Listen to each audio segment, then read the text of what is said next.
Oke, kita masuk ke materi berikutnya. Materi keempat yaitu Governance and Risk Management. Konsep governance, keseluruhan perangkat yang digunakan oleh organisasi untuk menjalankan kegiatan operasionalnya secara efektif dan efisien.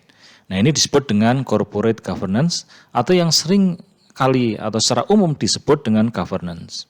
Nah, kalau kita berbicara masalah efektif dan efisien, banyak sekali dari kita yang sering kali mengatakan kata itu. Tapi kadang pengertian itu sendiri kadang belum dipahami secara detail. Nah, efektif adalah hubungan antara output dan tujuan. Sedangkan efisien hubungan antara input dan output. Nah, nanti banyak contohnya ya. Lalu berikutnya, governance dapat pula didefinisikan sebagai proses yang dijalankan oleh Dewan Komisaris untuk mengotorisasi, mengarahkan, dan mengawasi manajemen dalam mencapai tujuan organisasi.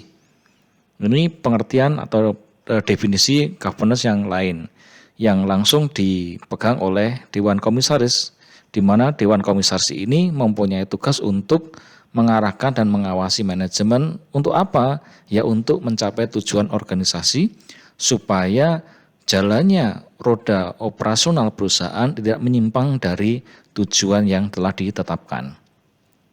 Nah, definisi governance menurut the Paris-Based Forum of Democratic Markets melalui wadah organisasinya OECD atau Organization for Economic Cooperation and Development. Corporate governance mencakup kerjasama antara manajemen, dewan komisaris, pemegang saham, dan stakeholder lain dalam upaya mencapai tujuan organisasi. Jadi menjadi satu kesatuan stakeholders atau pemangku kepentingan yang ada dalam perusahaan untuk apa? Mencapai tujuan organisasi atau tujuan perusahaan. Nah, corporate governance juga memberikan struktur terhadap perumusan tujuan organisasi termasuk perangkat untuk mencapai tujuan organisasi dan monitoring kinerja organisasi. Nah, ini menurut konsep menurut OECD. Berikutnya, elemen umum yang ada di hampir definisi governance adalah yaitu kebijakan, proses, dan struktur yang digunakan oleh organisasi untuk mengarahkan dan mengendalikan aktivitas.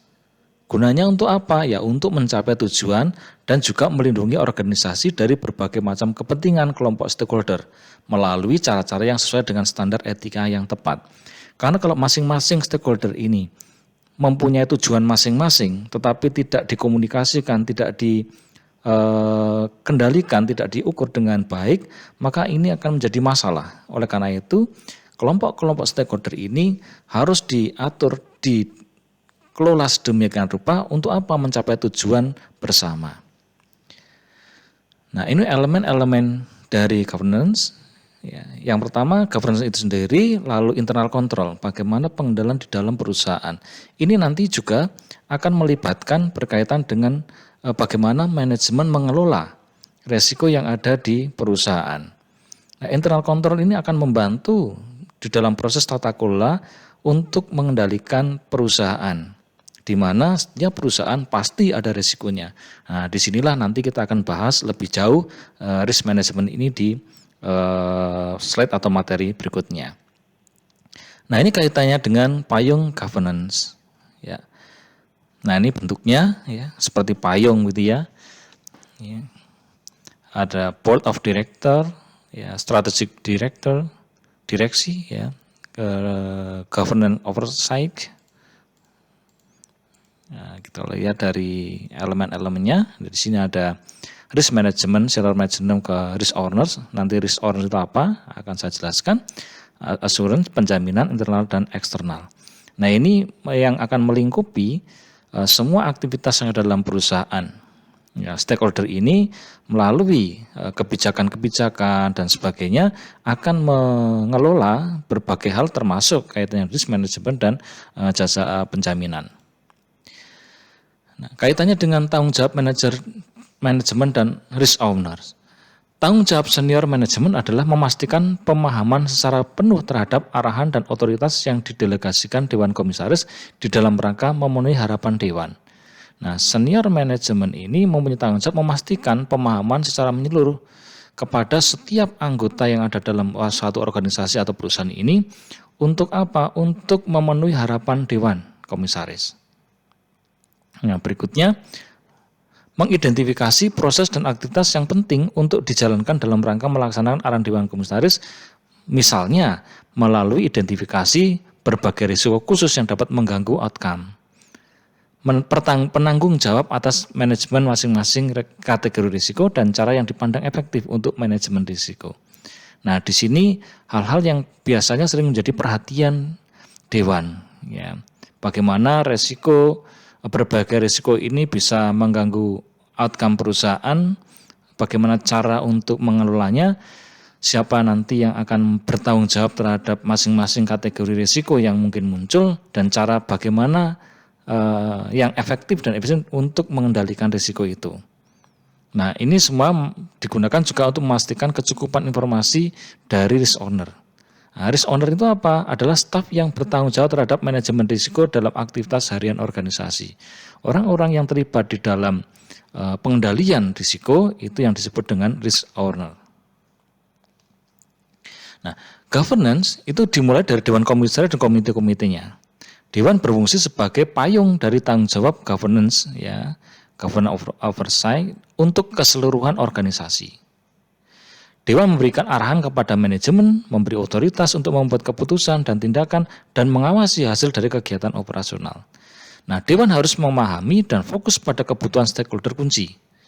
Stakeholder adalah satu-satunya pihak yang berhak menerima pertanggungjawaban Dewan. Nah, secara harian, governance dilaksanakan oleh manajemen, ya, yang mengelola tata kelola, bagaimana perusahaan ini bisa baik, berjalan sesuai dengan arahan, sesuai dengan tujuan yang akan dicapai dan sebagainya. Ini yang dilaksanakan oleh manajemen atau pengelola. Nah, manajer puncak sebagai manajer pelaksana memiliki peran penting dalam governance melalui aktivitas manajemen risiko. Karena pengelola ini akan dipimpin oleh manajer puncak, mulai direktur dan bawahannya, gitu ya. Auditor internal dan auditor independen berperan untuk memberikan jaminan kepada manajemen dan Dewan Komisaris tentang efektivitas dan efisiensi dari aktivitas governance itu. Nah, internal audit kita memposisikan sebagai internal audit itu yang akan memberikan jaminan bahwa segala sesuatu yang dilakukan oleh manajemen, ya, kaitannya dengan efektivitas dan efisiensi dari aktivitas pengendali ini dijamin oleh internal audit. Melalui apa? Ya, aktivitas audit yang dilakukan. Nah, di sini ada 5 prinsip good corporate governance. Yang pertama ada transparansi atau keterbukaan informasi, accountability atau akuntabilitas, responsibility atau pertanggungjawaban, independensi atau kemandirian, dan fairness atau kesetaraan dan kewajaran. Nah, kita akan mencoba mengupas satu persatu. Transparansi secara sederhana bisa diartikan sebagai keterbukaan informasi. Nah, dalam mewujudkan prinsip ini, perusahaan dituntut untuk menyediakan informasi yang cukup, akurat, tepat waktu kepada segenap stakeholdernya. Informasi yang diungkapkan antara lain keandalan keuangan, kinerja keuangan, kepemilikan, dan pengelolaan perusahaan. Audit yang dilakukan atas informasi dilakukan secara independen. Nah, keterbukaan dilakukan agar pemegang saham dan orang lain yang mengetahui keadaan perusahaan sehingga nilai pemegang saham dapat ditingkatkan. Nah, ini hal-hal yang perlu diperhatikan kaitannya dengan keterbukaan, bagaimana internal audit nanti, ya, di dalam melaksanakan 5 prinsip ini memberikan jaminan bahwa informasi yang ada itu cukup akurat dan tepat waktu yang akan diberikan kepada stakeholder. Berikutnya accountability, akuntabilitas. Yang dimaksud dengan akuntabilitas adalah kejelasan fungsi, struktur, sistem, dan pertanggungjawaban elemen perusahaan.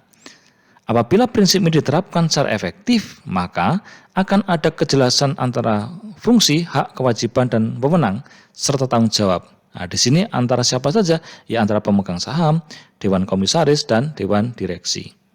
Dalam hal apa? Ya, segala sesuatu yang berhubungan dengan aktivitas perusahaan.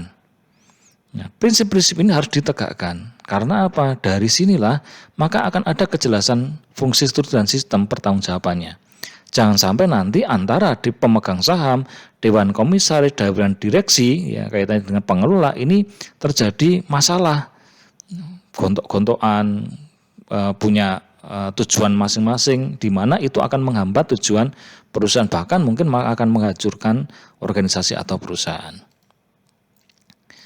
Dewan Direksi bertanggung jawab atas keberhasilan pengelolaan perusahaan dalam rangka mencapai tujuan yang telah ditetapkan. Nah, Dewan Direksi ini adalah pengelola, manajemen, begitu ya, bertanggung jawab atas keberhasilan pengelolaan perusahaan dalam rangka mencapai tujuan yang ditetapkan oleh pemegang saham. Tujuan pemegang saham intinya adalah bagaimana mereka akan mendapatkan return yang besar, yang tinggi dari aktivitas yang dilakukan oleh perusahaan. Komisaris bertanggung jawab atas keberhasilan pengawasan dan wajib memberikan nasihat kepada direksi atas pengelolaan perusahaan sehingga tujuan perusahaan dapat tercapai. Nah, komisaris ini bertanggung jawab untuk apa? Untuk mengawasi dan memberikan nasihat supaya jalannya perusahaan sesuai dengan tujuan yang diharapkan. Pemegang saham bertanggung jawab atas keberhasilan pembinaan dalam rangka pengelolaan perusahaan. Ini kaitannya dengan masing-masing tanggung jawab. Berikutnya responsibility atau pertanggungjawaban.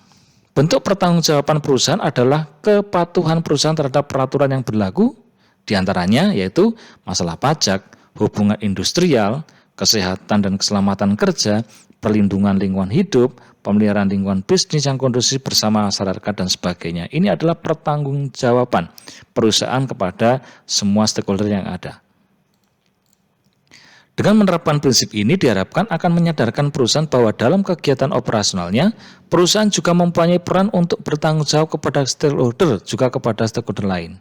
Ya, nanti kita akan bahas juga bagaimana stakeholder ini bisa berpengaruh terhadap perusahaan. Ini kaitannya dengan responsibility. Berikutnya independensi. Prinsip ini mensyaratkan agar perusahaan dikelola secara profesional, tanpa ada benturan kepentingan dan tanpa tekanan atau intervensi dari pihak manapun yang tidak sesuai dengan peraturan-peraturan yang berlaku.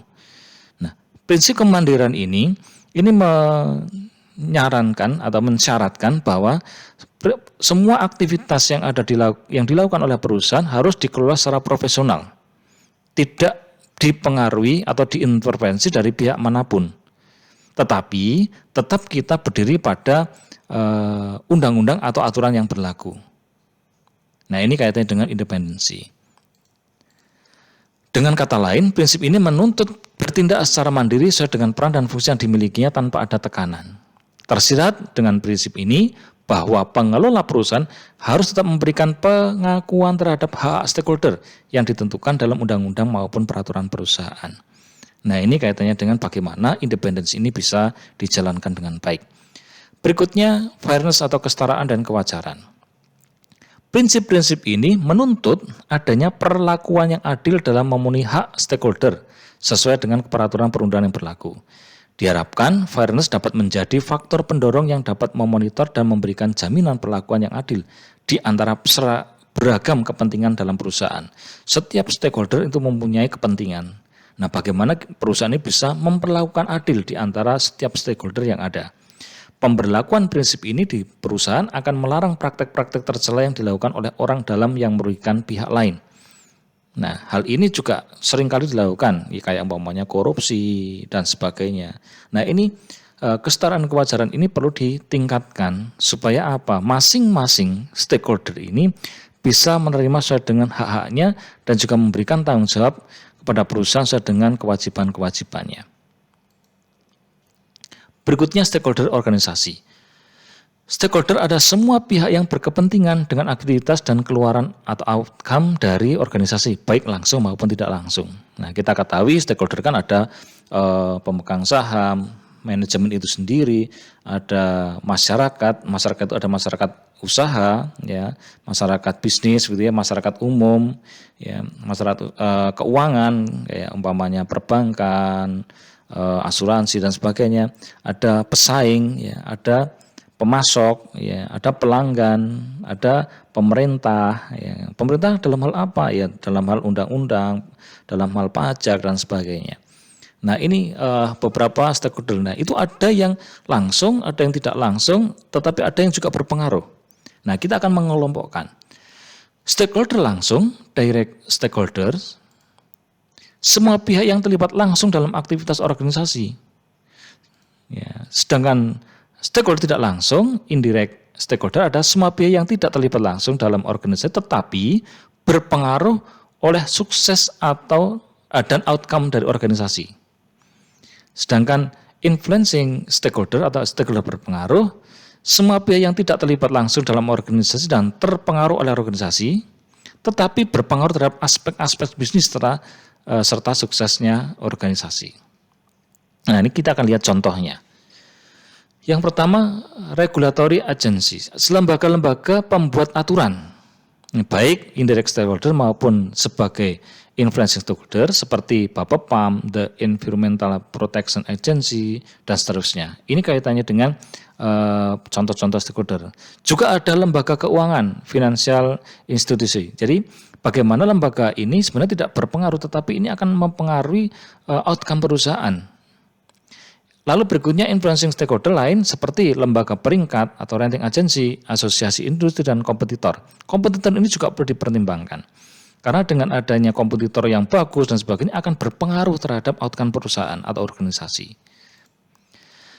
Masing-masing stakeholder memiliki kepentingan yang berbeda-beda terhadap outcome organisasi. Nah, tadi saya katakan stakeholder itu kan ada macam-macam tadi. Itu akan memiliki kepentingan yang berbeda-beda. Pemerintah itu kepentingannya apa? Ya, kalau berkembang laba banyak, otomatis pajaknya akan meningkat. Harapannya seperti itu. Lalu memberikan aturan undang-undang dan sebagainya untuk mengatur perusahaan supaya sesuai dengan aturan yang ditetapkan perusahaan. Pelanggan, ya dia berkepentingan untuk membeli barang yang sesuai dengan apa yang menjadi ekspektasinya. Ya, pelanggan, ya kalau pemasok ini bisa memberikan barang-barang atau sesuatu yang dibutuhkan oleh perusahaan. Ya, masyarakat keuangan, kreditor, perbankan umpamanya. Ini juga berkepentingan dengan perusahaan. Dia akan memberikan bantuan atau kredit kepada perusahaan kalau memang perusahaannya ini mempunyai kemampuan untuk mengembalikan dan sebagainya. Nah, Dewan harus mempertimbangkan beberapa kategori outcome. Ya, sebagai berikut. Yang pertama, finansial. Jenis outcome finansial misalnya pendapatan per lembar saham.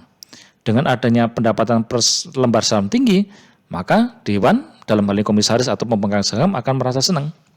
Ya, karena perusahaan ini bisa eksis, ya, berjalan dengan baik. Lalu kepatuhan. Kepatuhan misalnya kepatuhan terhadap peraturan ketentuan undang-undang atau kaitannya dan peraturan ketentuan pelanggaran dan sebagainya. Code of conduct violation, restraining order, perintah penghentian terhadap praktek bisnis tertentu atau investigasi berat dan seterusnya. Ini dalam kepatuhan kaitannya dengan bagaimana Dewan berharap ini perusahaan bisa mengelola ini semuanya.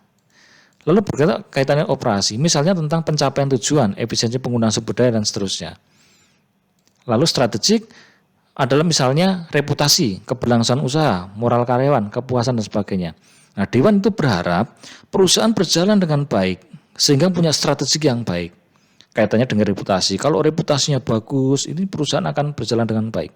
Keberlangsungan usaha juga akan baik. Moral karyawan yang ada di dalamnya itu juga akan merasa terpuaskan. Karena apa? Bekerja di perusahaan yang terkenal, reputasinya bagus, ya keberlangsungan usaha juga bagus. Bayangkan kalau karyawan itu bekerja di mana keberlangsungan usahanya itu masih tanda tanya, mereka akan kurang semangat dan sebagainya. Dan juga kaitannya dengan bagaimana kepuasan pelanggan. Berikutnya aktivitas penjaminan. Luas aktivitas penjaminan yang harus dilakukan oleh auditor internal tergantung dari ketentuan tentang fungsi dan peran auditor internal dalam menjamin tata kelola ini. Nah, arahan khusus dari Dewan Komisaris juga akan mempengaruhi bagaimana luas aktivitas penjaminan yang dilakukan oleh auditor internal.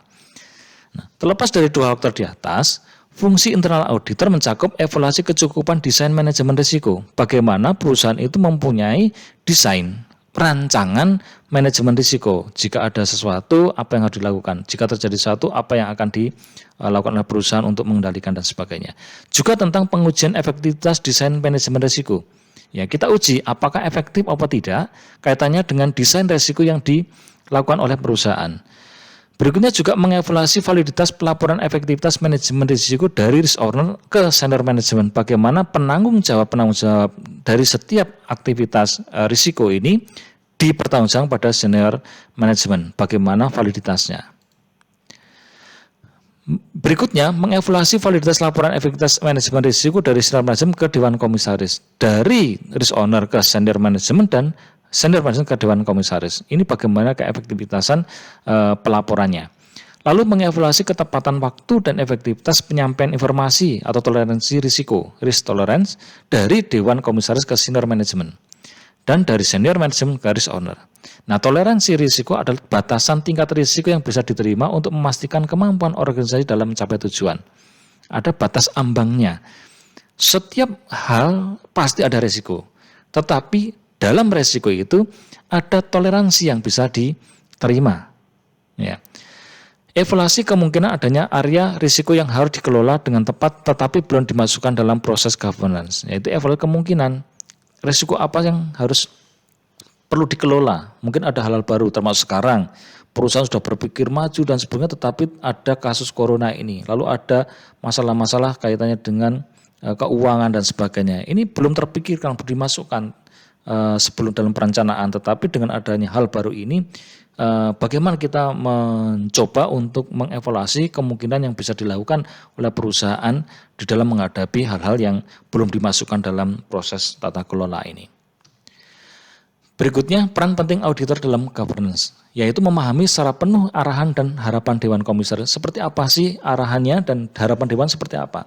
Nah, kita akan menjamin bahwa segala sesuatu yang dilakukan oleh manajemen itu mengarah kepada arahan dan harapan dari Dewan Komisaris. Lalu berikutnya, mendukung program manajemen risiko yang dirancang oleh manajemen. Dalam hal apa mendukung? Ya, kalau ada kekurangan, ada kelemahan ya kita perbaiki, kita rekomendasikan untuk diperbaiki. Supaya apa?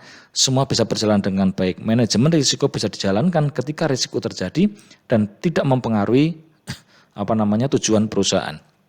Lalu berikutnya, mengembangkan rencana audit secara tepat, mencakup keseluruhan aktivitas penjaminan, governance, dan menjembatani komunikasi dari risk owner ke senior manager serta dari senior manager ke Dewan Komisaris. Nah, inilah beberapa aktivitas penjaminan yang harus dilakukan oleh internal audit berkaitan dengan pelaksanaan governance.